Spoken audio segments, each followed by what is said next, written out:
Hi, this is Tim Dixon. Hey everybody, this is the Thoroughbred Kid Holiday. This is referee Ron Mills, and you're listening to the CIW Report. The views and opinions heard on the CIW Report does not reflect the views and the opinions of the members of the show. It's time for the Carolina Independent Wrestling Report, heard each Monday right here on Spreaker.com from 7 until 8 p.m. with all the happenings that's going on inside the world of Carolina Independent Wrestling. And now, the Carolina Independent Wrestling Report. Thank you for joining me for this last episode of the CIW Report. At this time, I would like to thank everybody who participated in my show, allowing me into their private lives and giving the Carolina independent wrestling scene all of your great stories with your interviews.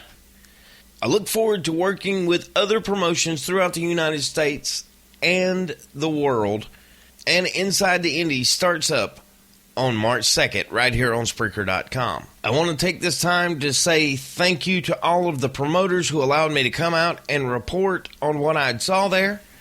And I also just want to thank you, the audience. It is a sad time, but an exciting time for all of us here. Our interview with Matt Burnz is just right around the corner, so don't go anywhere. We'll be right back with our featured interview on this week's Carolina Independent Wrestling Report right after this. When you were a little kid and you thought about what you wanted to be, teaching was at the top of your list. But things changed. And as you got older, teaching didn't seem like the best option anymore. So you're thinking you'll be something else. But what would your 12-year-old self say? Now you want to be a doctor. You don't think teachers save lives? 25 at a time. An actress? Try playing a different role every time the bell rings. How about a scientist? Ever heard of physics? Chemistry? Who do you think teaches that? Teachers today are breaking down obstacles, finding innovative ways to instill old lessons, and taking learning far beyond the four walls of the classroom. It's time to recognize that great things are happening in teaching and put it back on your list. Don't try to convince yourself otherwise. You had it right the first time. Find out how you can make more at teach.org. Make more. Teach. Brought to you by Teach and the Ad Council. This is Bryce Anthony. And this is Boomer Payne of the Sons of Steel. It's the one, the only manager of champions, Joey Nuggs. You know me, right? This is Kendall Slayer, and you're listening to the CIW Report, baby. PWX Wrestling returns to Winston-Salem, North Carolina at Ziggy, February 22nd, 2015 with Cedric Alexander, Caleb Conner, Country Jack, Worst Case Scenario, John Schuyler, Anthony Henry, and for the first time in North Carolina, the Young Bucks. Tickets available at pwxpro.com. It's PWX Wrestling. Live the experience. Be listening later in the show for the PWX Word of the Week. Then locate their ticket page on their website at pwxpro.com and enter the code word for your chance to win a free ticket. 2 tickets per week. Welcome back to the CIW Report. I am joined tonight by a gentleman that I've known for quite some time on the independent wrestling scene in the Carolinas. My last interview for the CIW is going to be with the one, the only, Matt Burnz. What's up, guy? How are you, buddy? I'm great, man. How are you? I'm doing good. All right, so we're going to start this thing off from the beginning. We're going to ask you, what is your first memory of professional wrestling? I was at my great-grandfather's house, and me and one of my cousins, we were just playing, running through the house, and he had on, I believe, world-class championship wrestling on the TV.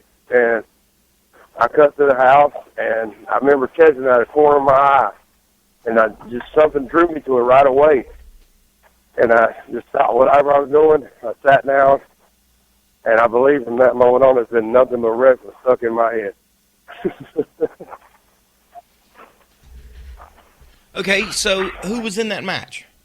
I believe the match was the Von Erichs versus the Freebirds. I can't remember exactly who all was involved. I can just remember those names. Because at that point in the time, those guys were really making a big impact down there. When the Freebirds are still the guys to this day that I study. because I feel like Michael Hayes is probably one of the biggest heat getters in this business we've ever seen. Okay, and who else caught your attention then? After that match, who did you start watching it for all the time? Was it just Freebirds, or was there other people that you liked as well? Growing up, I was a big Hulk Hogan guy, which what kid wasn't? But as I got older and I really started to learn about wrestling in general, I started to watch guys like Mick Foley, Tully Blanchard, and Arn Anderson. Those are three of my all-time favorite guys in wrestling to this day. You know, I love their, you know, Tully Blanchard, in my opinion, was the first cool pro wrestler. You know, I always admired Mick Foley because Mick never had that quote-unquote cut-up body. He made it all the way to the top. That's something that I've always admired about that individual. And that was because he didn't fit the cookie-cutter mold that you were seeing for the rest of the workers. Yeah, I mean, today, you know, me and you guys had this conversation in the past. The whole thing about that they look at how a guy looks before they even know how he wrestles. And, you know, Mick didn't fit that mold. And if you start talking about how, my biggest thing on that is if you go back and you start talking about who has the best arm drag in the business or who is one of the best crowd pleasers or best workers, you don't normally talk about guys that have that cookie cutter body. You talk about guys like Dusty Rhodes. You talk about guys like Mick Foley. You talk about guys like Arn Anderson, who they didn't have that cookie cutter body, but they knew everything about this business. Let's talk a little bit more about that. Do you feel that because you don't have the body and because you don't have the height, you don't have the frame, you don't have the typical wrestler build, do you feel that that holds you down from advancing out of the indie scene? As of right now, as far as the way wrestling is looked at now, yes. I mean, if you go and you watch the big times, if you want to call them that, you can maybe name off 3 to 4 guys who are not a quote-unquote in that cookie-cutter body. And I'm thinking that they're finally starting to realize that, but versus how you look on TV is what gets looked at versus how you actually can be a professional wrestler. So do you see any end in sight to that? Do you think that the major show will come around and realize that these guys that aren't as big, aren't as muscular, aren't as tall as what they're giving people now, do you think that they will come around and accept the smaller workers? Well, I believe it. I would hope that they are. You know, you look at Daniel Bryan. Look how long it took him to finally get noticed. I mean, nobody was sold on the guy.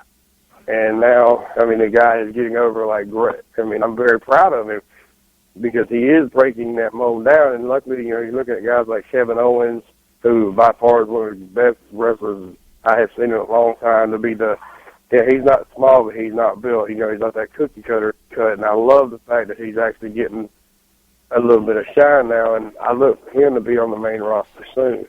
Now that we've talked about the WWE, got that out of the way, got Kevin Owens out of the way, got Daniel Bryan out of the way, let's talk about Matt Burnz. Matt, where did you go to training at? I started training in '98 at Wahoo McDaniel's school. I started training when I was 17. I was going to shows in the area at this time when I was training. There were a lot more places to go. The indie scene was a lot more spread open than it is now. And a good friend of mine named Hunter Thompson, I know you know that name, he had been talking to me about going ahead and starting my training. And finally I did, and Hunter Thompson, Norton Lewis, and Cruiser Lewis, those are my trainers. I didn't do no little 8-week program like a lot of these guys do to learn how to cut a flip and a ball, and they send them to the ring. No, I trained for almost 8 months before I got into the ring.